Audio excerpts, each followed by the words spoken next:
Let's have a look at what's hit the headlines over the last couple of days then. Check this out. Taliban commander's nephew wins asylum bid to bring family to the UK despite warning signs of a burden on public purse. So, the judge ruled that the nephew of a Taliban commander who has indefinite leave to remain can bring 7 family members over to the UK. So I'm Craig, former British soldier. I actually served in Afghanistan back in 2012. And I would love to know your thoughts on this. So please do comment in the comment section. Please keep it clean. I don't delete comments, but YouTube will. If there's any sort of incite and violence or anything too harsh in there, but I'll try and respond to what I can. But comment below what your thoughts are on this. A Taliban commander's nephew has been granted refugee status in the UK alongside his 7 family members currently living in Turkey, despite warning signs of bringing a burden upon the public purse. So it's actually the Home Office, from what I've read, have tried to get this appeal rejected because the burden it would bring upon the public purse. But it was a judge, so here an immigration judge granted the request despite none of the family speaking English, but it was deemed they had no options and were unable to return to Afghanistan. The ruling comes despite ministers promising to restrict the rights of refugees to be joined by relatives. You'll see in a second in the article why the 7 members were granted status to be able to come to the UK. So it does cover it in the article. But yeah, we'll go through this and we'll break it down. The nephew, referred to only as S in the ruling, arrived in the UK back in 2016 claiming to be 15, but was later age assessed as 18. So he lied on arrival saying he was 15, but turned out to be 18. But do be aware, a lot of people obviously in Afghanistan don't actually know their birthdays. They don't follow a traditional birthday in years like as we do. So could be a slight mix up there. But yeah, they don't follow it exactly like we do. Or he could be lying. His uncle was said to be a Taliban commander who had been pressuring his father to allow S to join jihad. The nephew was sent to Kabul by his father to get away from his uncle. However, S was stabbed by 2 cousins because of the family dispute, leading to him fleeing Afghanistan, the tribunal heard. So, yes, Afghanistan is under Taliban rule and has forcibly been under Taliban rule since 2021. A lot of people in Afghanistan do not want Taliban rule, but then there are a lot of people that do want Taliban rule. And there's also a lot of people who are just on the fence and will play the system. The issue is trying to figure out who are under Taliban rule. Some are easy because they tell you, and who aren't, following Taliban rule, who don't want them to rule. Some will lie, some will play you. We had the issue when I was in Afghanistan in 2012. They would come and speak to you, they'd give you some information, but then they'd go back to a Taliban commander and give them information as well. But there are a lot of good people in Afghanistan.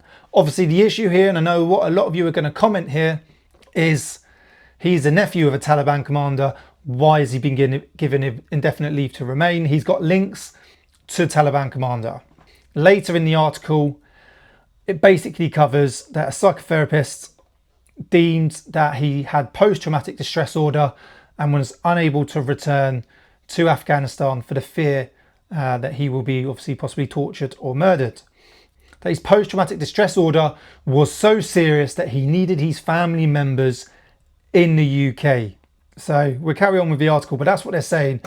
Meanwhile, his parents and sisters still fled Iran to Turkey, where they feared being arrested and sent back to Afghanistan. In 2023, his relatives applied to enter the UK, citing the right to private and family life under Article 8 of the European Convention of Human Rights.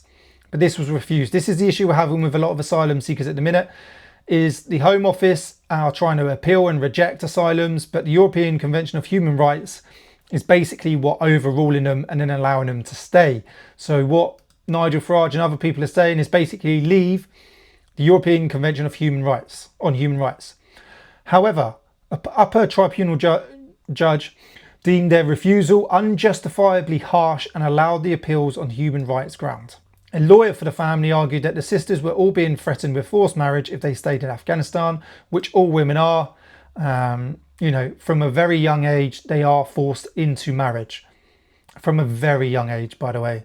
One sister had married an Afghan man in Turkey, but split after he beat her with an iron bar, and he was eventually deported. She and another sister had been working illegally in Turkey to support their diabetic parents who are both housebound.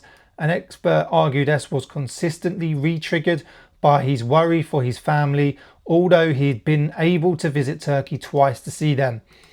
So he's saying he's worrying about his family. They're not safe in Turkey. They need to come to the UK, but he has gone back to Turkey twice to see them and has seen that they are safe. S wanted to train as an electrician, but was unable to due to mental distress. Back in their appeal to stay in the UK, the judge said the relationship between S's mental health and his contact with his family is the heart of this claim. Only by being reunited with them will he be able to recover and live a meaningful existence. So there you go. Because of his mental health, himself and the 7 family members have all been granted asylum within the UK. The judge said it would be unlikely that as asylum seekers, the family would be able to look to any other European country to facilitate a family reunion. This is what the bit that gets me. I'll read that again. The judge said it would be unlikely that as asylum seekers, the family would be able to look to any other European country to facilitate family reunion. So basically the UK is the best at claiming asylum, basically.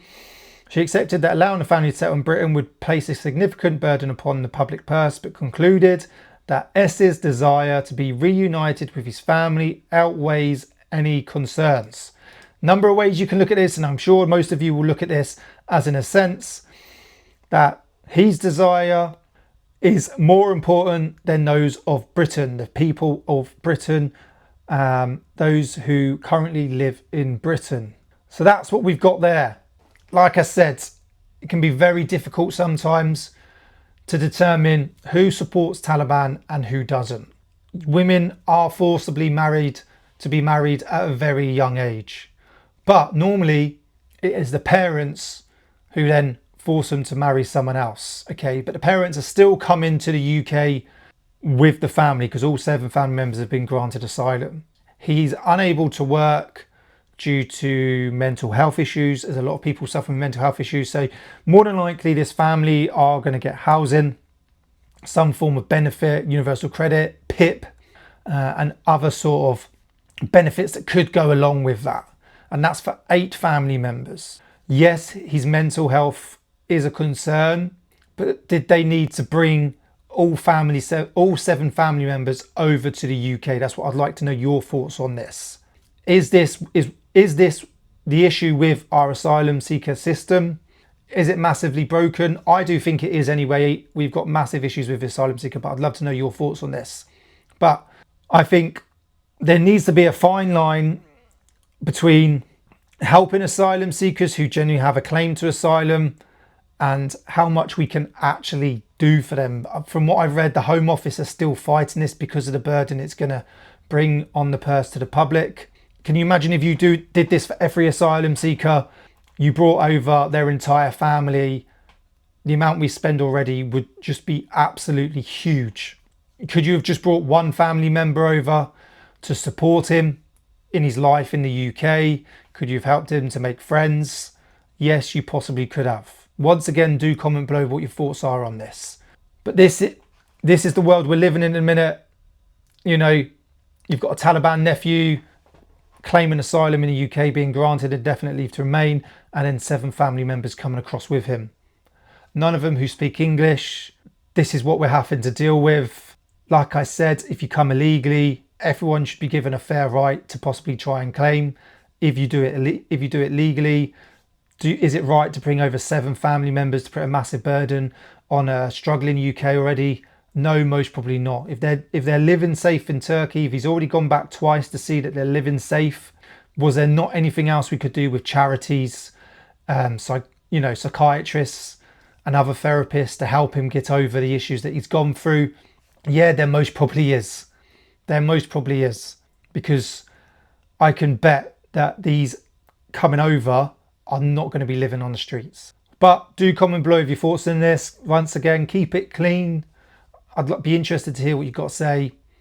Thanks for commenting, and I'll see you soon.